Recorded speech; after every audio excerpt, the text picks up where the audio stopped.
Ok, bienvenidos, bienvenidas todos y todas. Em, Como saben, estamos el día de hoy reunidas para poder tener una sesión de capacitación, una sesión introductoria de primeros auxilios psicológicos en el marco de la conformación de brigadas psicológicas para diversos voluntariados. Un poco para contextualizar, esta sesión ha sido coorganizada con Perú Te Quiero y Resucita Perú Ahora, que son dos movimientos ciudadanos que, bueno, se han articulado y se han unido a través de un interés común, que es el de mejorar la salud mental de los peruanos y peruanas. Y bueno, con este objetivo en mente, nosotros hemos organizado este espacio para el cual nos hemos articulado también con el Ministerio de Salud y bueno, de hecho, también con la Pontificia Universidad Católica del Perú, que es parte del movimiento de Resucita Perú Ahora, es un poquito como para tener el contexto de la sesión del día de hoy. Así que bueno, sin más, para no demorar más este espacio, y bueno, agradeciendo también que se hayan conectado hoy, que además es feriado y sabemos que quizás muchos están en descanso, hemos aprovechado este momento para intentar tener la mayor cantidad de personas conectadas.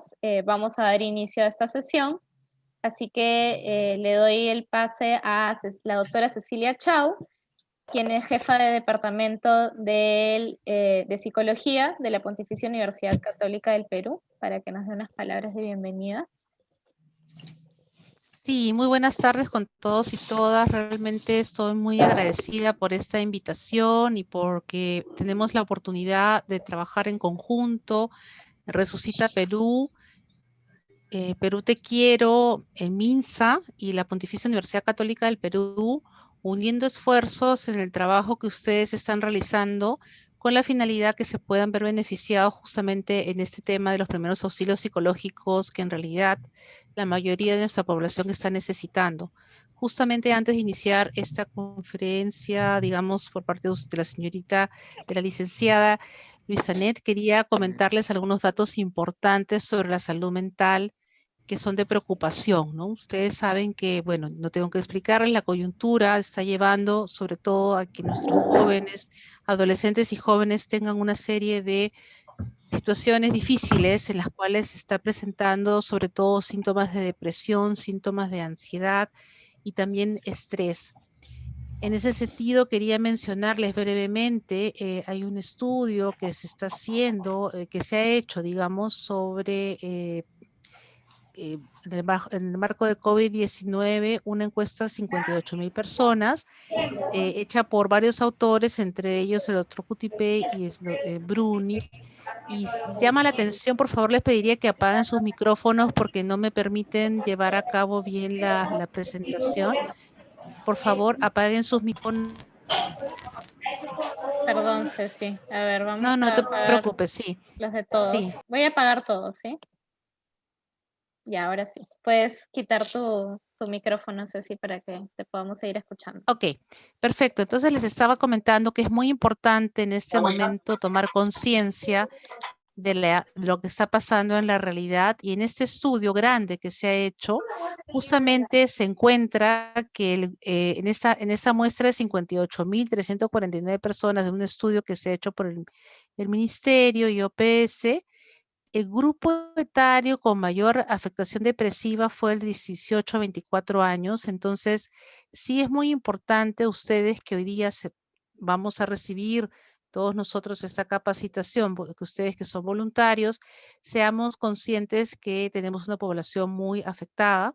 Y también con el tema del suicidio, ¿no? Hasta la actualidad, más de 300 jóvenes se han suicidado y hay ideación suicida entre los jóvenes y no podemos dejar de señalarlo y de reconocerlo. Tal vez más adelante podamos hablar sobre ello.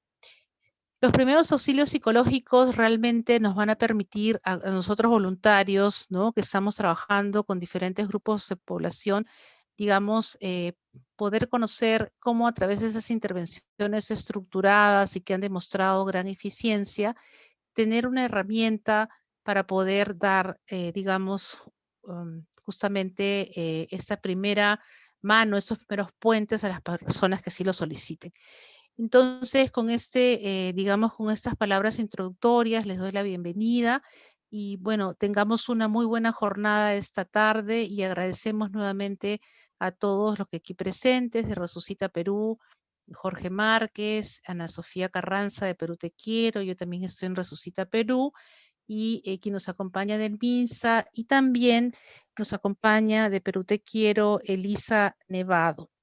Muchas gracias a todos y todas y disfrutemos con alegría este día feriado porque estamos aprendiendo. Yo creo que cuando uno aprende eh, con mucho, digamos, motivación, los conocimientos ahí se quedan más fijados. Muchas gracias por este espacio y le doy la palabra a Jorge. Gracias, Ceci. Un saludo para todas las personas que nos están viendo en este momento, de Lima, de diferentes regiones del país.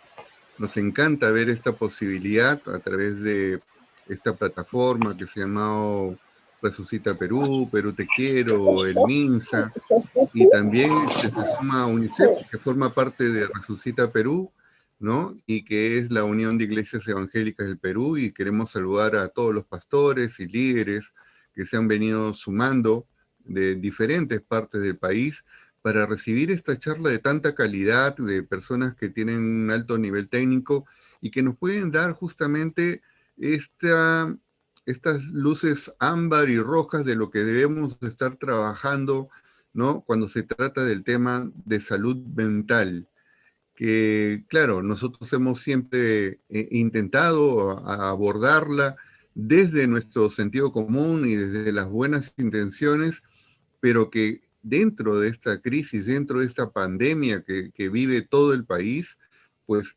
tenemos que tener muchas más herramientas, y este es el inicio, ¿no?, de un proceso que Dios quiera que termine en esta formación de brigadas en cada una de las organizaciones participantes, ¿no? Esperamos que cada iglesia pueda tener una brigada de atención y vamos a estar trabajando para ello. Así que muy buenas tardes, tomen atención absolutamente de todas estas clases. También va a haber un material digamos, de unas clases virtuales que se vienen armando, y todo lo vamos a comunicar a través de nuestras redes internas para que ustedes sigan preparándose en las diversas partes del país. Muchas gracias por este esfuerzo. Quiero darle finalmente un saludo especial a Cristian Chelge, que es el presidente de UNICEF, que además es coordinador de la Comisión de Comunidades de Fe dentro de Resucita Perú, la persona que ha delegado la confianza para que esto sea una realidad, y a la doctora Violeta Muñoz de la Universidad Riant en Estados Unidos, que también va a estar trabajando con nosotros todo el proceso de formación de los líderes y de los auxiliares o apoyo o consejeros en temas de salud mental. Muy buenas tardes. Un abrazo para todos. Bendiciones. Muchas gracias, Jorge. Bueno, y finalmente le damos la palabra también a Elisa Nevado, que es psicóloga especializada en salud mental comunitaria, fundadora de NICMAISH, que es una de las ONGs también que está sumándose al movimiento de Perú Te Quiero desde hace ya unos meses, y que va a estar además acompañando la labor de algunos voluntarios y voluntarias que nos acompañan el día de hoy. Gracias, Ana. Buenas tardes con todas y con todos. Un saludo también a las organizaciones con las que hemos coorganizado este espacio.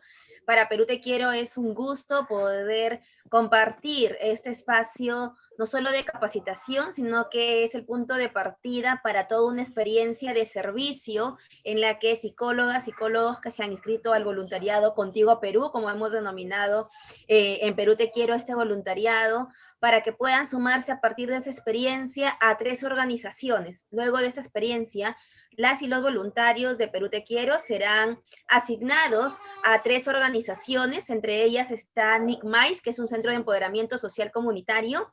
Tenemos también a la organización Dando Más y a Sinergia, que entre ellos vamos a trabajar tanto atendiendo a personas, a la ciudadanía en general, como también a personal de salud. Entonces, es una experiencia bastante interesante porque sabemos que en este tiempo la contención, los primeros auxilios, es uno de los elementos que más demanda tiene a nivel de la población, y qué bueno que quienes estemos aquí compartamos esta vocación de servicio para poner nuestros talentos, nuestras capacidades también y conocimientos al servicio de las demás, de los demás, ¿no? Entonces, nada, darles la bienvenida, que puedan aprovechar esta experiencia de capacitación para que luego la puedan volcar en el proceso de acompañamiento que tendrán en los diferentes espacios desde las organizaciones en las que estemos acompañando. Entonces, un saludo para todas y todos y bienvenidos y aprovechen. Gracias.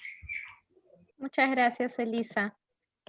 Bueno, y entonces ahora sí le doy la palabra a Luisanet Delgado, psicóloga, psicoterapeuta y responsable del Servicio de Adultos Mayores del Centro de Salud Mental Comunitario de La Victoria, del Ministerio de Salud, que es además facilitadora en primeros auxilios psicológicos y magíster en psicología clínica, quien va a estar facilitando el taller del día de hoy.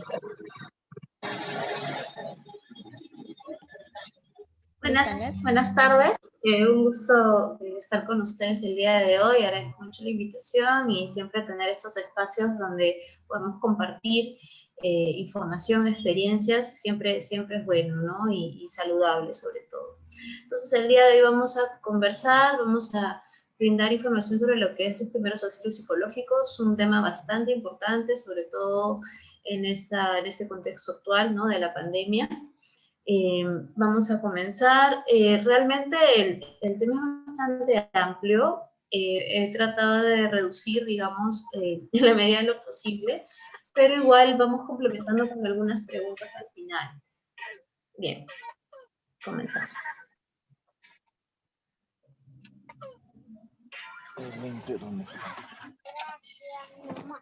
Vamos a comenzar definiendo qué es una crisis.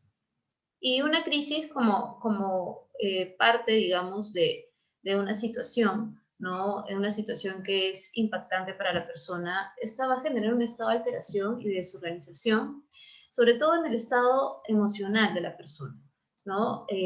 Y esta se caracteriza porque la persona está enfrentando una situación inesperada, una situación que no esperaba de alguna manera vivenciar, y la persona la evalúa como una amenaza, como algo que no va a poder afrontar, ¿no? Que es difícil de resolver.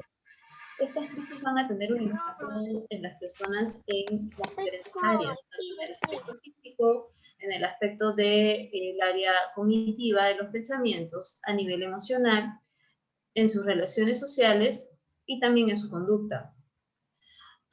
Sin embargo, también esto puede afectar en cuanto a cómo la persona va a evaluar, ¿no? Tanto la intensidad como tal, el evento, dependiendo del evento, la magnitud del evento, la edad de la persona como tal, las capacidades personales que pueda tener esta persona y el apoyo social que ella puede tener. Entonces, lo que podemos decir ahí es que va a depender mucho de la intensidad de esta crisis y de los recursos que pueda tener la persona y del evento como tal, cómo es que esta persona va a enfrentar esta situación que se presenta. Entonces, acá tenemos algunas reacciones que nosotros podemos evidenciar en aquellas personas que están enfrentando una crisis. Tenemos acá algunas relacionadas al aspecto físico, ¿no? Que es la fatiga, el cansancio, las alteraciones del apetito, el sueño, taquicardias, dolores físicos, todo lo que tiene que ver con el aspecto neurovegetativo, que sabemos nosotros que frente a una situación de estrés alto, la persona puede manifestar.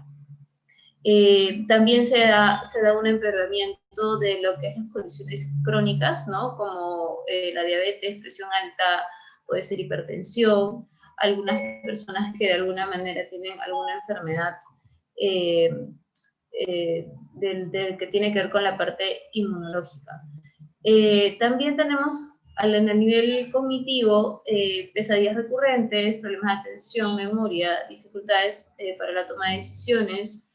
Empezamos también a cuestionar un poco las creencias espirituales, y eso es algo que puede darse mucho También evaluamos nuestra capacidad de poder resolver las cosas, de nuestro valor, de alguna manera cómo nosotros vamos afrontando, ¿no? Vamos cuestionando eso también. A nivel emocional aparecen o se reflejan, ¿no?, con mayor intensidad las emociones de la tristeza, del miedo, tenemos la irritabilidad y la inestabilidad emocional. En nivel conductual, pues muchas personas se aíslan, empiezan a tener conductas agresivas. Antes empiezan a tener un exceso o pasividad en su nivel de actividad, llanto frecuente y alteraciones en lo que es el sueño. En nivel social, y sabemos que frente a una emergencia o a situaciones de emergencia y desastres, hay un incremento, ¿no? De por sí ya las investigaciones mencionan que hay un incremento de los conflictos familiares y de los conflictos sociales. También está la parte de la discriminación, de la fragmentación de las estructuras comunitarias y de una mayor violencia por motivos de género, ¿no? Y eso también lo hemos podido comprobar en este tiempo, que los índices, ¿no?, de violencia han incrementado considerablemente. Y es por eso que se han generado muchas estrategias en conjunto con el Ministerio de la Mujer y con el Ministerio de Salud para poder enfrentar, ¿no?, generando incluso módulos de atención en diferentes centros de salud mental comunitarios. Pero, ¿qué son los primeros auxilios psicológicos? Los primeros auxilios psicológicos son aquellas acciones de acompañamiento psicosocial que se vienen a dar en la primera respuesta, que buscan el restablecimiento de la capacidad de afrontamiento de aquella persona que ha enfrentado una situación de crisis, una situación que de alguna manera pues le ha generado mucha tensión, mucho estrés. Y todo esto tiene un objetivo, y el objetivo es que la persona pueda recuperar, ¿no? Pueda recuperar su estabilidad, ¿no? Y que de alguna manera pueda poner en práctica, ¿no?, aquellos recursos que tenía, o que en este momento, en el cual de alguna manera aquellas personas que han sido capacitadas por los primeros auxilios psicológicos puedan brindarle, ¿no? Entonces, es muy importante ello, porque de alguna manera vamos a brindarle estas herramientas y vamos a hacer este acompañamiento para que la persona pueda afrontar esta situación que realmente es crítica para ella y que muchas están desorientadas, muchas de alguna manera se encuentran afectadas emocionalmente y consideran que en ese momento que no van a poder salir del problema.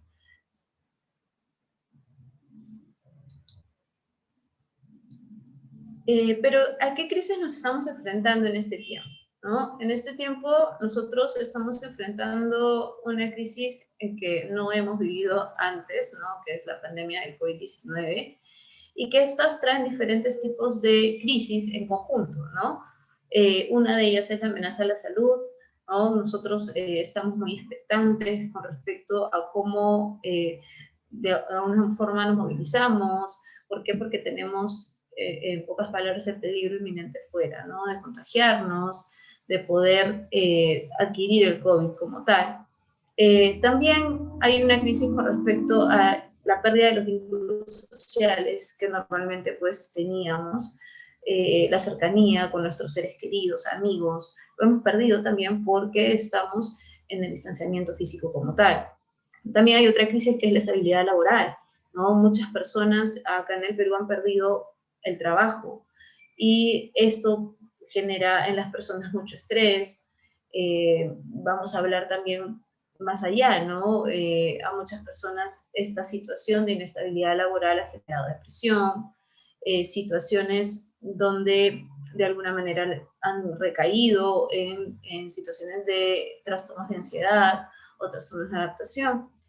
Otra crisis importante es el distanciamiento físico como tal, porque nuestros hábitos, nuestras costumbres han cambiado. Ya nosotros no podemos tener digamos, este calor que nosotros como latinoamericanos tenemos, que es abrazar, estar súper cerca de aquellas personas que queremos, y todo eso también genera una crisis en cada uno de nosotros. Los cambios en la vida cotidiana y la incertidumbre como tal, de no saber qué es lo que va a pasar. Ya tenemos noticias con respecto a que ya hay una vacuna, pero no sabemos cuándo va a llegar acá a Perú y si me la van a llegar a brindar a mí. Todo eso genera bastante incertidumbre. La incertidumbre también político-social, ¿no? Hace poco hubo las manifestaciones, ¿no?, sobre las marchas, y eso también generó a muchas personas mucho más estrés.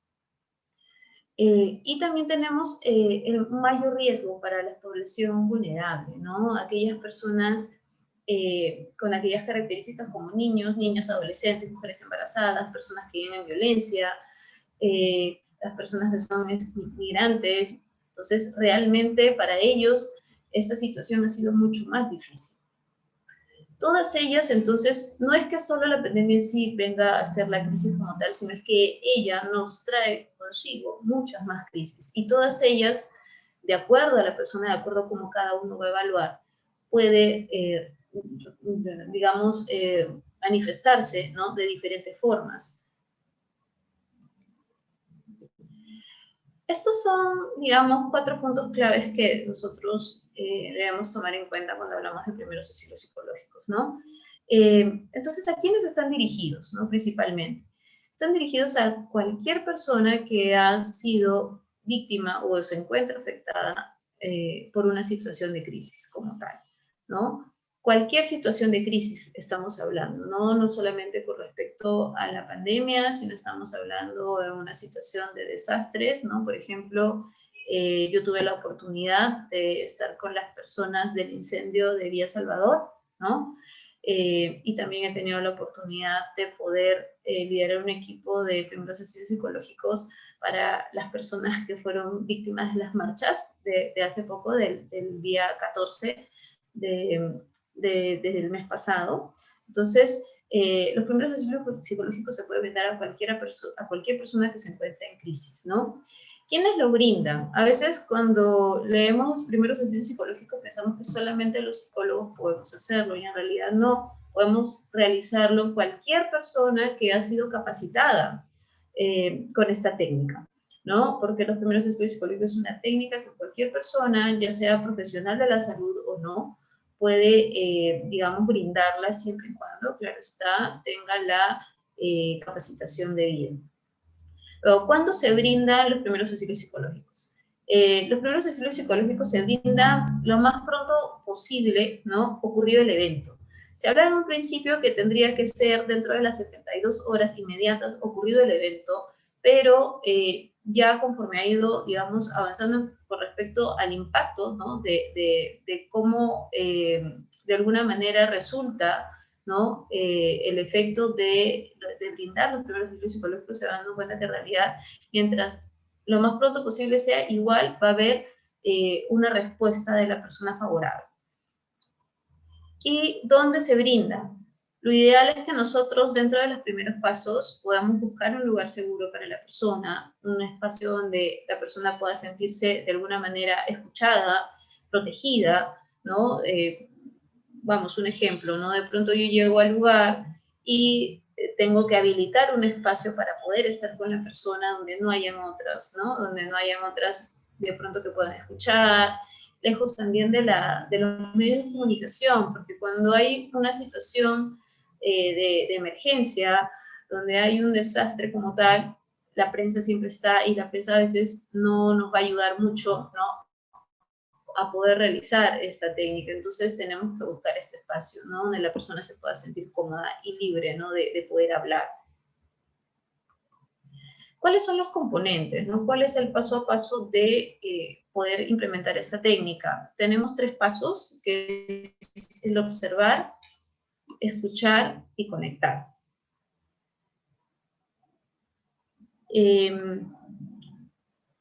Aquí va a ser importante que nosotros mencionemos, ¿no?, que como nosotros nos encontramos en estado de emergencia por la COVID-19, tenemos que tener en cuenta, ¿no?, todas las medidas de bioseguridad, sobre todo el tema del distanciamiento, si es una situación donde tenemos que ir de manera presencial, porque hay casos en los que de alguna manera se requiere que tengamos una asistencia presencial, tenemos que contar con los equipos de bioseguridad. Eso es importantísimo, ¿no? Y segundo, si es que esta no se da de manera presencial, también la podemos brindar, y eso es algo que de alguna manera frente a la pandemia se ha implementado, ¿no?, que es brindarla por medios digitales, ya sea por computadora, tablet, WhatsApp incluso, ¿no? o por móviles, ¿no? Ya sea por videollamada o por celular. También se puede brindar por estos medios. Es algo que en todo este tiempo hemos estado trabajando porque, ¿no? De alguna forma era muy difícil poder tener el contacto con todas las personas que lo necesitaban y sobre todo porque muchas de ellas tenían COVID-19. Entonces, podemos, ¿no? También considerar esas vías. El primer paso es el paso de observar. Nosotros cuando lleguemos, o antes de llegar, mejor dicho, al lugar, necesitamos tener información previa, ¿no? De parte del coordinador o de parte de aquellas personas responsables que de alguna manera han conformado el equipo, ¿no? Te va a dar las condiciones del lugar, cuántas personas hay, realmente qué pasó, ¿no? Porque a veces llegamos y no sabemos nada y nosotros también vamos a brindar información a las personas y tenemos que brindar la información correcta, información que realmente sea fehaciente, ¿no? No guiarnos por los medios de comunicación como tal, porque a veces no necesariamente los medios de comunicación informan, ¿no? Tal cual. Y tenemos que también saber qué otros equipos hay, como bomberos, ¿no? Cruz Roja, todos los equipos que puedan estar atendiendo también la emergencia para articular y para no hacer también dobles esfuerzos. Ya sabiendo todo ello y teniendo en cuenta toda la información previa, nosotros vamos a ir al lugar con los equipos, ¿no? Si es que en este caso estamos hablando de que tiene que ser presencial, con los equipos de bioseguridad, vamos al lugar, ¿no? Y nosotros tenemos que identificar a las personas con mayor vulnerabilidad, ¿no? Aquellas personas que de alguna manera, por su condición, correrían más riesgo o tienen, digamos, alguna, vamos a decirlo así, alguna predisposición a ser un poco más vulnerables, ¿no? Emocionalmente, incluso, por sus propias características. También tenemos que identificar cuáles son los riesgos y peligros de la zona, ¿no? Puedes, dependiendo del lugar, ¿no? Puede ser un incendio, puede ser de repente algún lugar donde de alguna manera ha habido un accidente. Entonces tenemos que tratar de identificar cuáles son los riesgos y peligros que hay en el lugar para poder sacar a las personas de ese lugar. En conjunto, claro está, con los demás equipos, ¿no? Que están brindando este soporte en ese momento. También identificar cuáles son las necesidades de urgencia. Y es que a veces cuando nos encontramos en una situación como ella, hay personas que pueden estar heridas, personas que de repente tienen alguna enfermedad física y necesitan alguna atención médica. Y entonces nosotros tenemos que identificarlas para poder derivar inmediatamente. También identificar a aquellas personas que de repente de alguna manera se encuentran desorientadas o muy irritables, ¿no? Con una conducta agresiva, ya sea hacia sí mismos o hacia los demás, ¿no? Estamos hablando de aquellas personas que de repente frente a esta crisis tienen la idea, ¿no? O la ideación suicida como tal.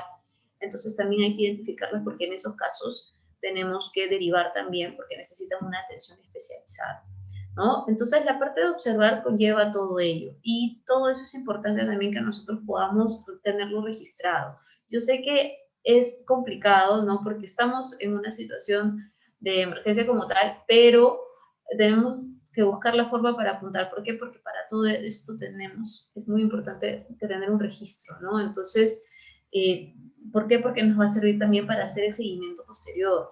Y eso es algo que va más allá incluso de los primeros auxilios psicológicos y que si nos alcanza el tiempo les voy a comentar al final.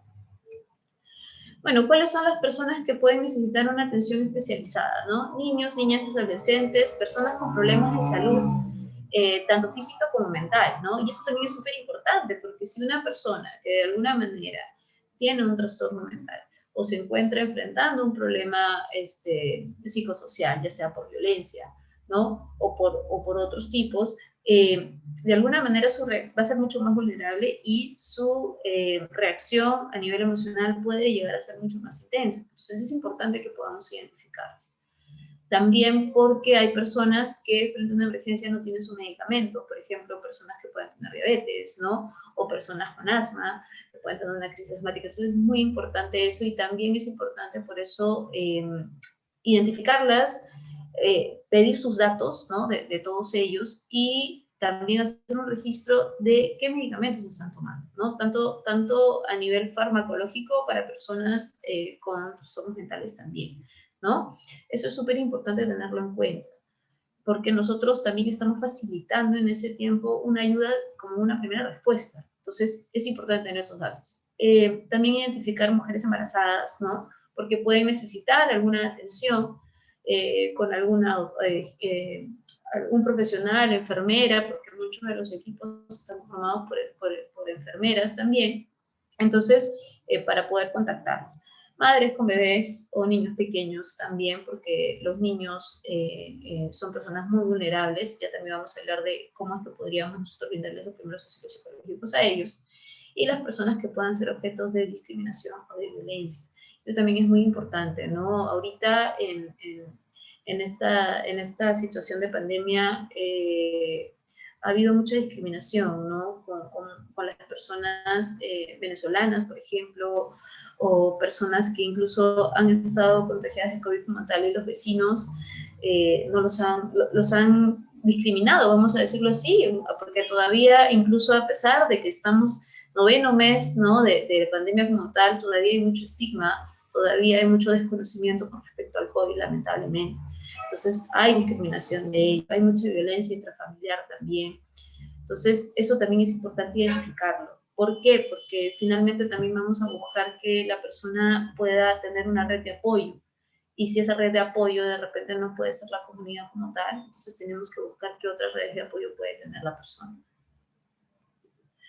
El siguiente paso es escuchar, ¿no? Y va a implicar que la persona pueda generar este vínculo, ¿no?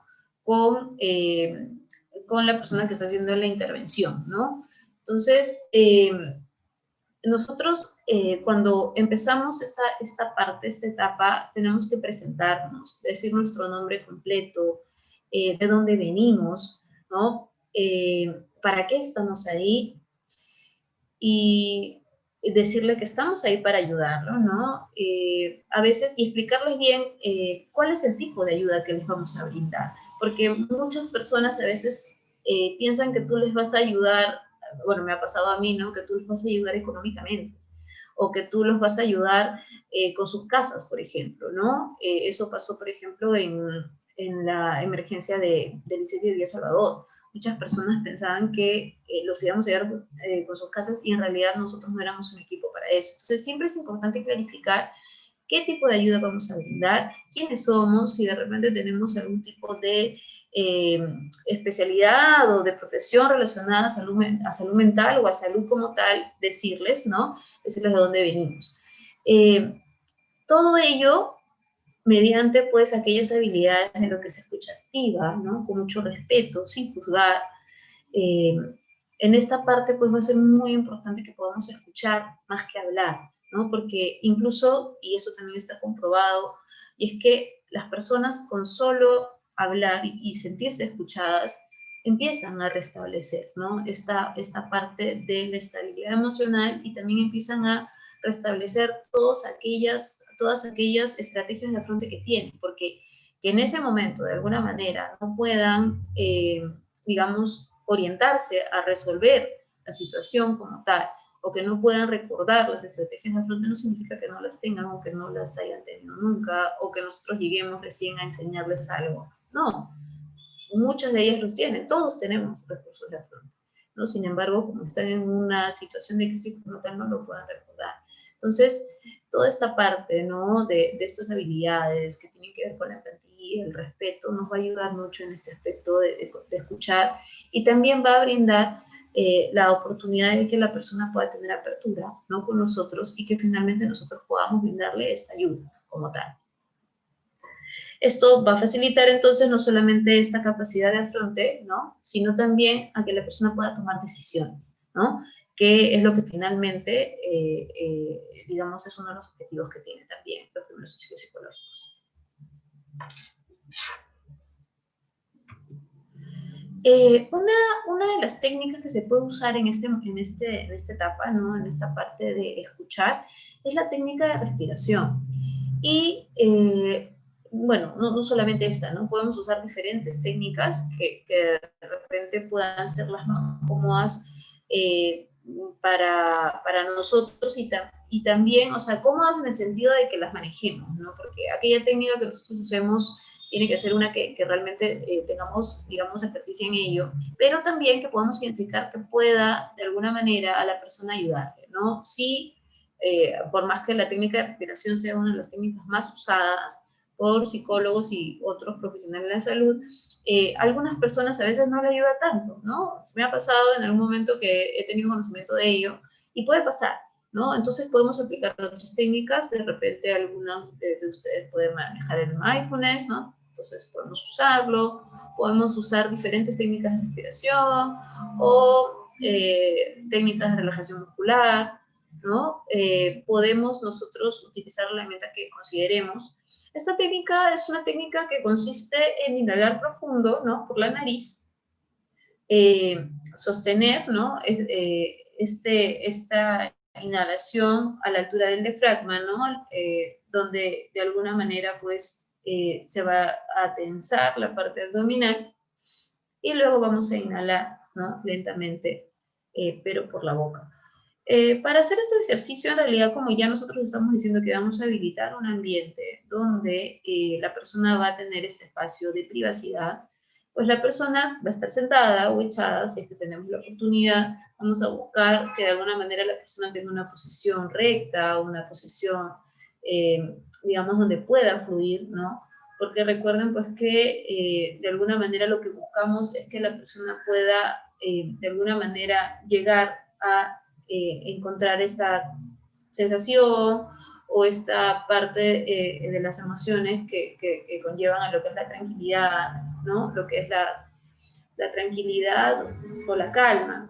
Entonces, un poco también para explicarles por qué la técnica de respiración como tal, ¿no? Tiene dos principios, ¿no? La parte de tensión y de distensión de la zona abdominal, y ello va a ayudar a que esta agitación que la persona tiene disminuya, ¿no? Porque cuando una persona está frente a una crisis, tiene una agitación, se acelera el ritmo cardíaco, ¿no? El pulso. Entonces la respiración lo que hace es como que nivelar un poco ello, ¿no? Entonces por eso es que ayuda mucho y es una de las técnicas básicas que podemos usar. Me gustaría que podamos ver uno de los ejercicios para que podamos tener un ejemplo. A ver, yo tengo acá ya el video abierto. A ver, un segundito. Son para ti. Por favor, cierra tus ojos, siéntate y trae por un instante la atención a tu cuerpo. Relaja los pies, las piernas, suelta la pelvis, las costillas, los brazos. Relaja la cabeza y deja que la cabeza se apoye sobre los hombros sobre las costillas y las costillas sobre la pelvis. Y trae la atención a tu respiración sin cambiarla. Nota cómo respiras en este momento. Y vas a empezar a respirar conmigo. Al inhalar, vas a contar hasta 4 en tu mente. Retienes la inhalación y cuentas hasta 6. Exhalas contando nuevamente hasta 4. Y repites. Inhalas, cuentas hasta 4. Retienes en inhalación, cuentas hasta 6. Exhalas contando hasta 4. Mantente respirando de esa forma.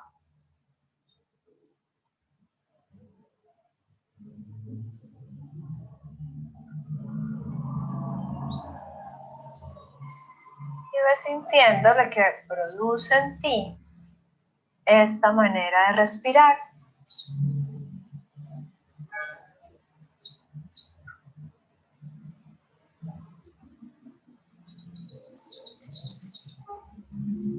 Nota cómo todo tu sistema se va quietando, se va soltando y va liberando esas tensiones que se te van acumulando en el día.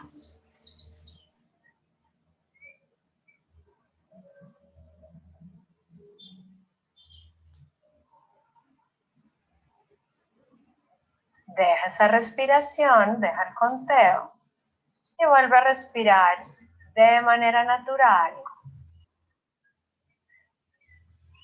sintiendo que al inhalar llenas todo tu torso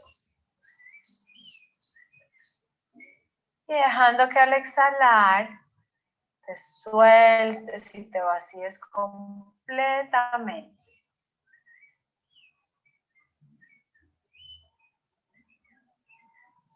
Después de la próxima exhalación,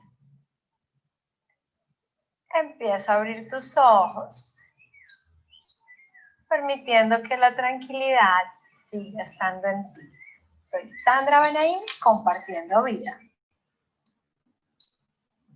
Bien, este es un ejemplo, ¿no? de cómo podemos nosotros guiar un ejercicio de respiración como tal. De alguna manera, pues, pueden haber diferentes variantes, ¿no? Esto es uno de los videos que de alguna manera nos puede ayudar a guiarnos, ¿no? Hay otros ejercicios, hay aplicaciones incluso de celular, ¿no? Que nos puede servir mucho para poder hacerlo con las personas en ese momento. Tenemos que buscar de alguna manera tener herramientas que puedan ser bastante prácticas en ese momento, porque es un momento donde de alguna manera pues no vamos a tener muchos recursos, ¿no? Entonces, aplicaciones de celular nos puede ser muy, muy útil. A ver, se salió esto de acá. Bien, entonces ya luego de haber hecho la parte de la escucha con la persona, de poder de alguna manera brindándole pues esta parte donde la persona puede descargar, donde de alguna manera puede comentarnos qué es lo que sucede, cuáles son sus necesidades. Muchos de ellos en realidad en un primer momento están buscando no solamente ser escuchados, sino también que tú de alguna manera puedas brindarles una solución a algún problema que puedan tener. Y esto nos va a llevar al punto de conectar, ¿no? Al tercer paso que vendría a ser conectar. Y en el conectar, pues implica este encuentro, ¿no? Que de alguna manera la persona va a ayudar a que la persona afectada pueda tener mayor autonomía y pueda de alguna manera generar o poder aplicar aquellas estrategias de afrontamiento que estábamos hablando hace un momento, ¿no? Entonces, con ella nosotros vamos a implementar, ¿no? Acompañándola, este plan de acción, donde se va a priorizar cuáles son las necesidades básicas que tiene en ese momento, ¿no? Y esas necesidades nosotros, de alguna manera, podemos creer o entender que puede ser A, pero de pronto para la persona puede ser D. Entonces, es importante que podamos junto con ella identificar qué es lo que es necesario y cuál es la prioridad para esta persona. Y hacer, ¿no? este plan como tal. Y ello nos va a ayudar también a que nosotros podamos conectar con aquellos que pueden, de alguna manera, brindarle pues esta ayuda o solucionar, ¿no? algunos problemas. Siempre siendo bastante sinceros y sabiendo también cuáles son las limitaciones que nosotros tenemos, ¿no? Luego, identificar también cuáles son aquellos recursos colectivos que hay, ¿no? Si hay de repente, de alguna manera, en el entorno o en la jurisdicción, ¿no?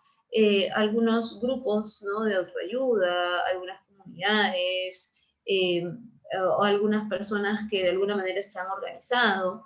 ¿Para qué? Para que de alguna manera la persona pueda también tener ese tipo de apoyo psicosocial.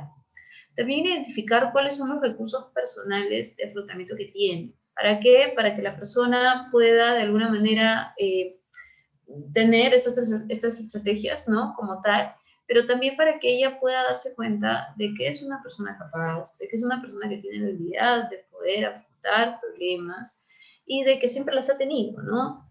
Validando también el hecho de que frente a una situación de crisis, pues obviamente cualquier persona va a sentir tristeza, va a sentir preocupación, va a sentir enojo, ¿no? Porque el enojo también es una de las emociones que se suelen presentar frente a una situación como esta. Entonces, validando ello y explicándole también a la señora o al señor o a las personas que poco a poco, mientras va a ir pasando, ¿no? La situación poco a poco va a ir recuperando, ¿no? Va a ir restableciéndose su estado emocional y la capacidad para poder tomar decisiones. Brindar información también, psicoeducación también con respecto a lo que está sucediendo, sin mentir, sin hacer falsas promesas. Promover también lo que son las redes de apoyo y de soporte familiar, ¿no? Poder de alguna manera hablar con los cuidadores, si es el caso de un menor de edad, ¿no? Si es en el caso de un adulto mayor, familiares, esposo, esposa, hijos, hablar con toda esta red de apoyo para que puedan, porque en este aspecto el soporte psicosocial que se puedan brindar es muy importante, en realidad es clave en estas situaciones de emergencias humanitarias. Y en este caso, y ya si nosotros identificamos que aquella persona necesita o requiere de algún tipo de atención especializada, pues referirlo, ¿no? Entonces, estos son los 3 pasos que conlleva lo que es los primeros auxilios psicológicos.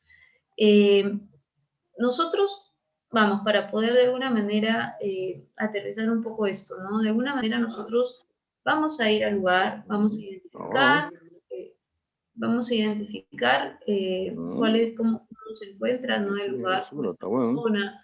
Vamos a identificar también quiénes son aquellas personas que de alguna manera son más vulnerables, cuáles son los riesgos, cuáles son las urgencias, aquellas personas que requieren una atención especializada, ¿no? Luego nosotros vamos a empezar con la escucha, ¿no? Con la parte de escuchar y en brindar de manera respetuosa, de manera empática, ¿no? Este apoyo a la persona afectada, ¿no?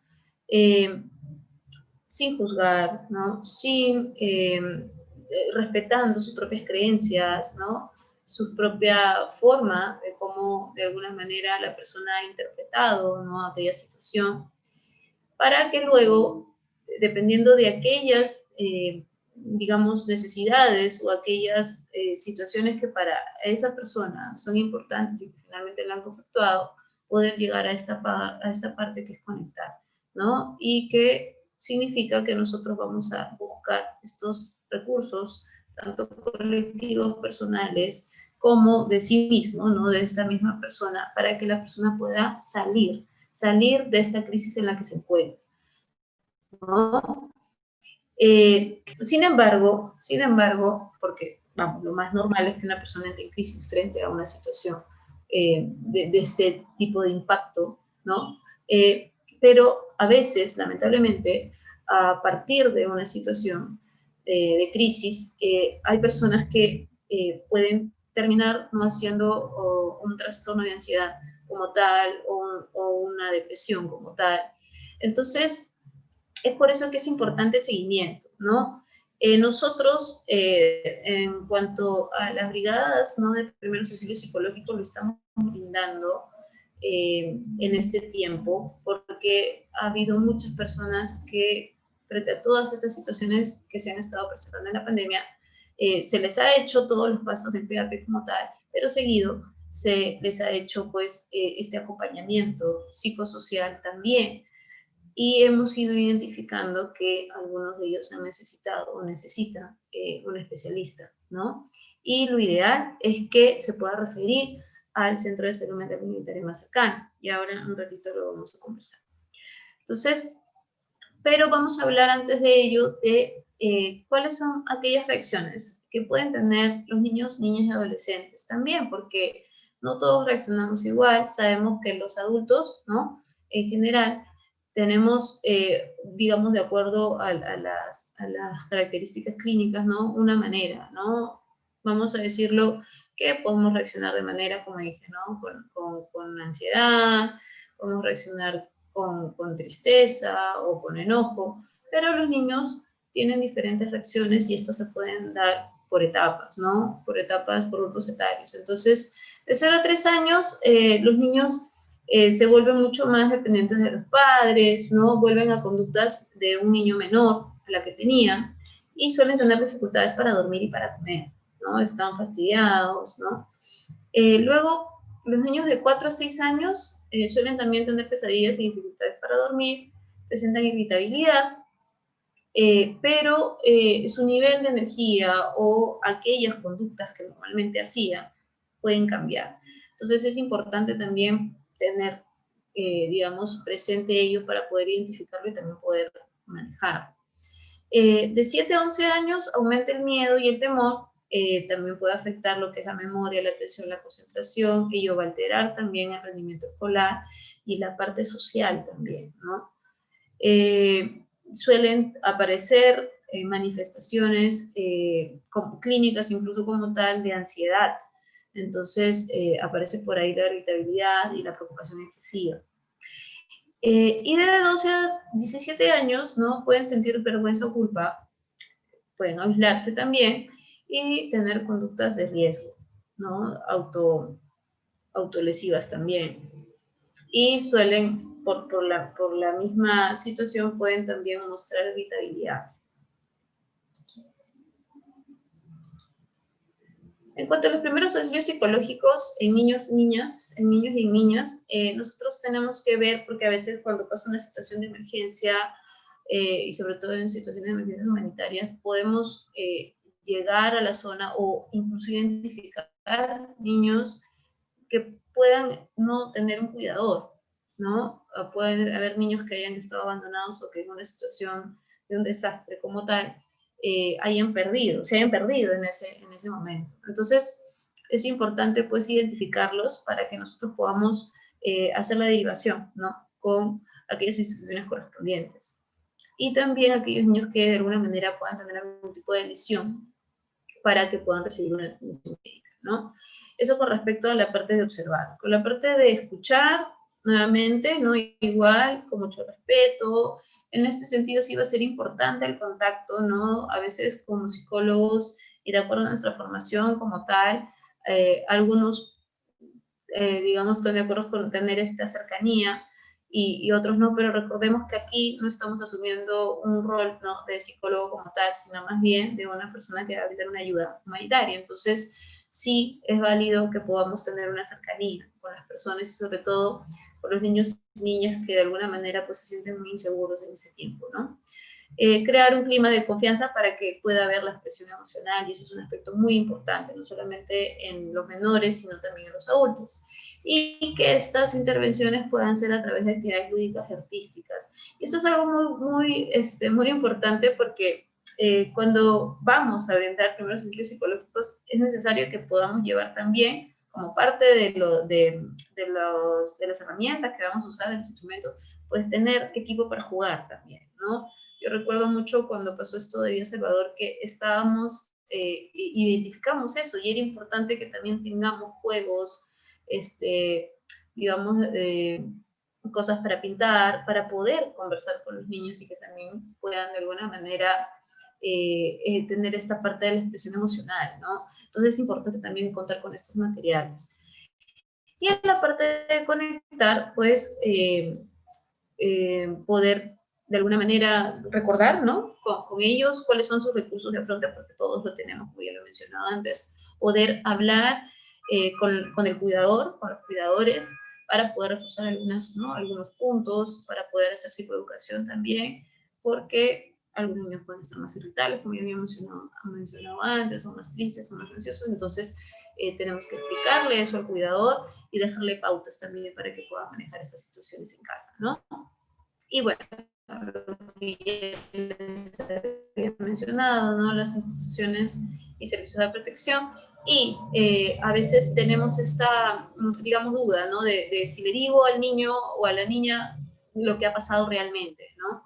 Es importante que nosotros podamos brindar información real, información verdadera, obviamente que canalizarlas, ¿no? Para la edad que cada uno de ellos tiene, ¿no? No podemos tampoco de pronto decirle, ¿no? Las cosas tan, digamos, directas, porque de alguna manera puede generarle mayor impacto y incluso pues puede afectar mucho más a la persona a largo plazo. Entonces es importante que podamos también tener cuidado con eso, pero no mentirle, no engañar. En cuanto a lo que es adolescentes, pues va a ser importante también que podamos identificar si dentro de dentro de este aspecto de aquellos instituciones o colectivos, ¿no? Hay grupos para que puedan conectar, ¿no? Con ellos. Ello va a ayudar mucho a la parte de la cooperativa, ¿no?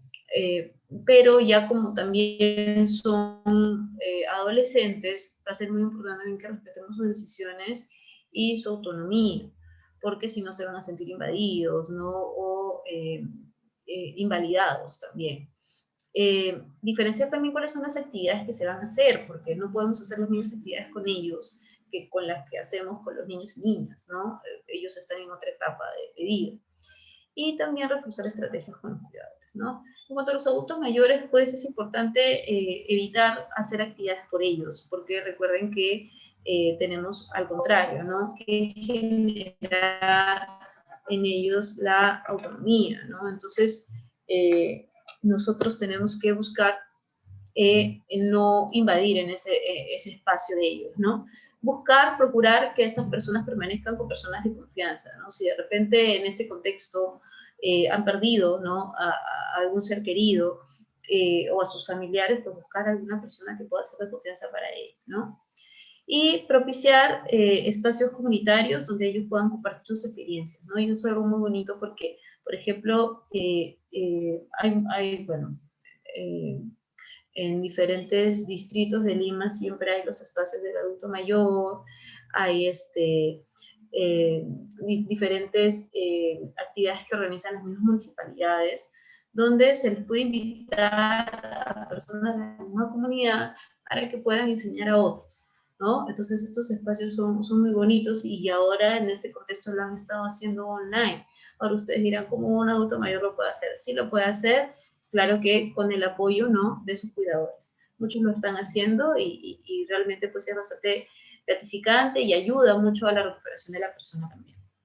Y con respecto a con aquellas personas que padecen de alguna discapacidad, pues hay que buscar la manera de comunicarnos con ellos, ¿no? Si de repente la persona no tiene, digamos, mucha fluidez, ¿no? Para comunicarse, pues tenemos que ver la manera de repente escribir, ¿no? En un papel o hablar pausadamente, ¿no? De repente el lenguaje de señas también va a ser importante poder saberlo, ¿no? Tenemos que buscar también empoderar lo que es la autosuficiencia, ¿no? Y brindar la información, ¿no? De lo que está sucediendo si es necesario. También, pues, brindar la ayuda para movilizarse si es que lo requiere. Entonces, estas son algunas consideraciones para otras poblaciones.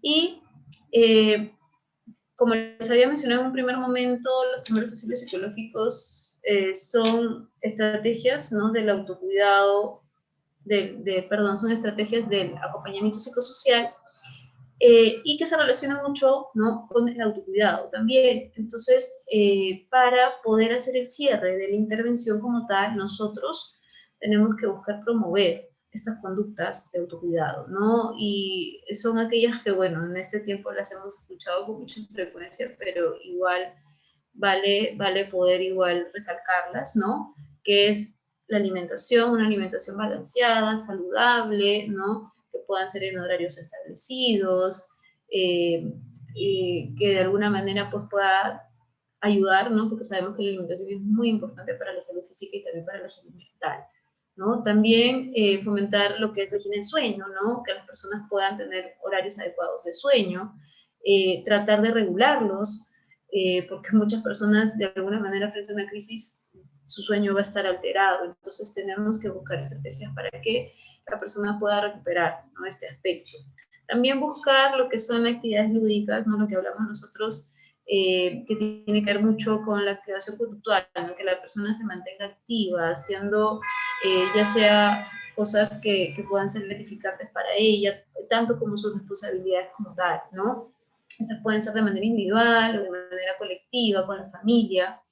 Y también la parte de mantenerse activo, ¿no? Realizando actividad física también va a ser muy importante, ¿no?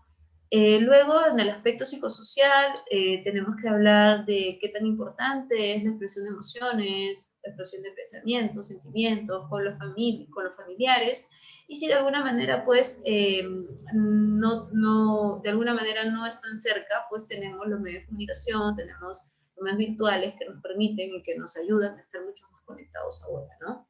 Luego, y algo que es muy importante también, y esto lo vamos a ver a nivel comunitario, es poder también realizar una lista de redes de apoyo, ¿no? Y eso es algo que ayuda mucho sobre todo al adulto mayor. Acá en Lima hay muchos adultos mayores que viven solos. Entonces, es lamentable, ¿no? Pero hay muchos que viven solos. Entonces, incluso me parece que el Ministerio el MIDIS, ¿no?, ha generado una brigada que se encarga de hacerles un acompañamiento a ellos, ¿no?, por teléfono, para ver el tema de sus citas médicas, con respecto a su salud, y estamos articulando, ¿no?, con otros ministerios.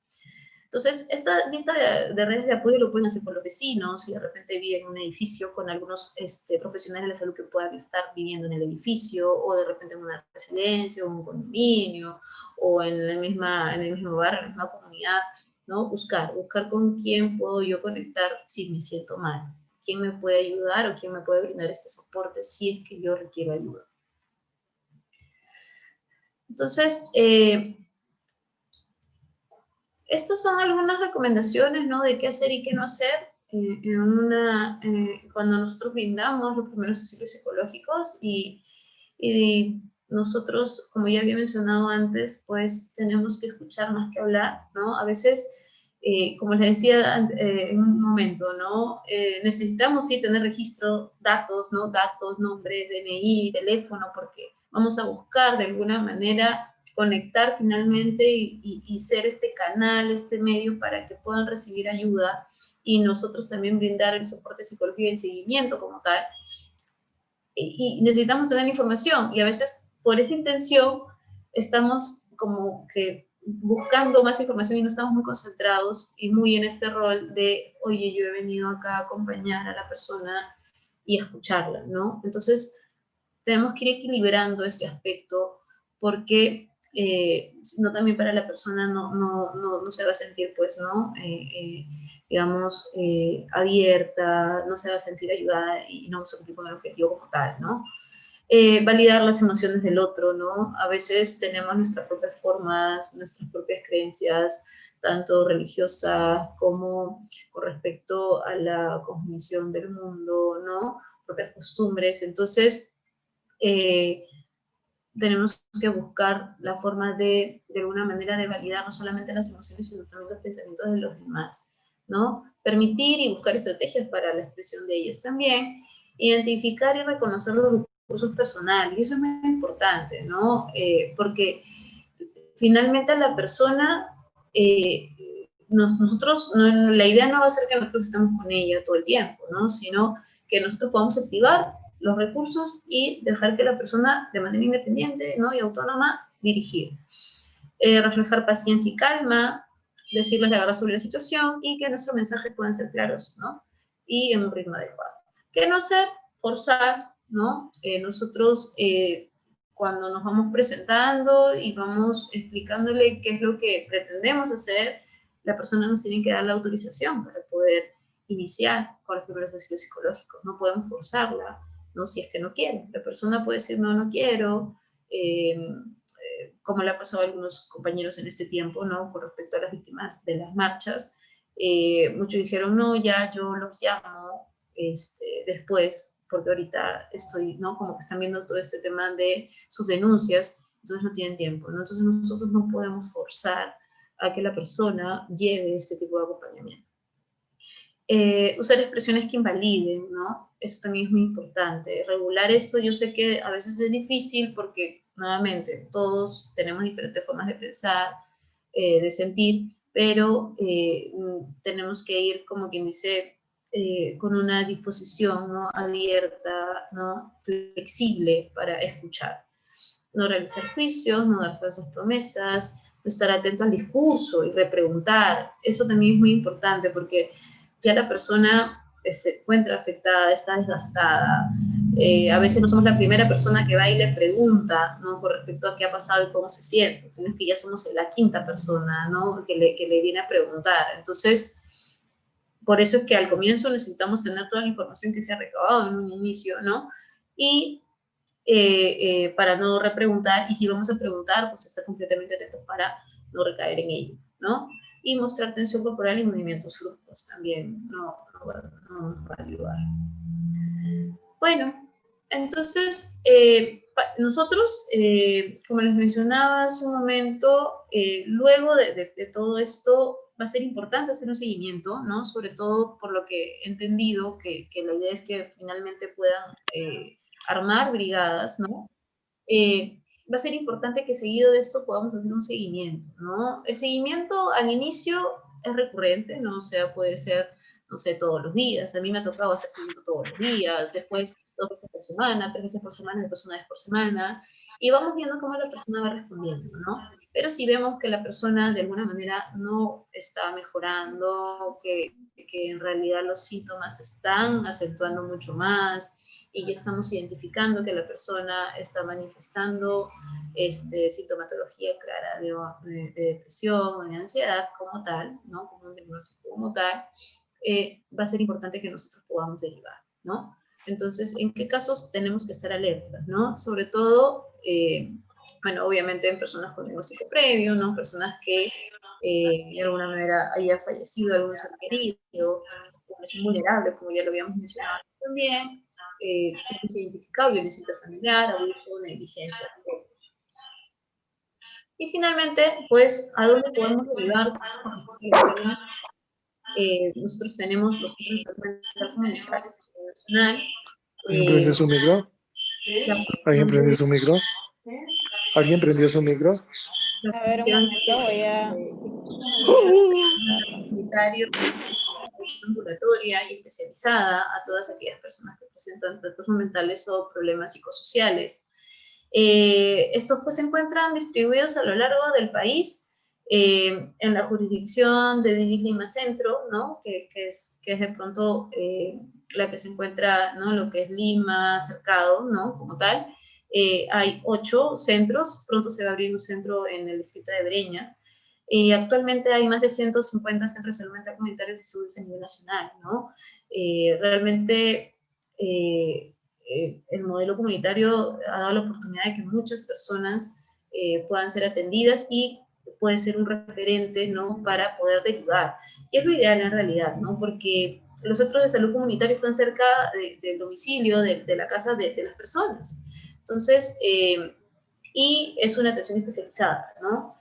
Y de acuerdo pues al modelo, lo que busca es establecer y que la persona pueda ser fructífera, ¿no? También en su comunidad y pueda de alguna manera tener esa atención,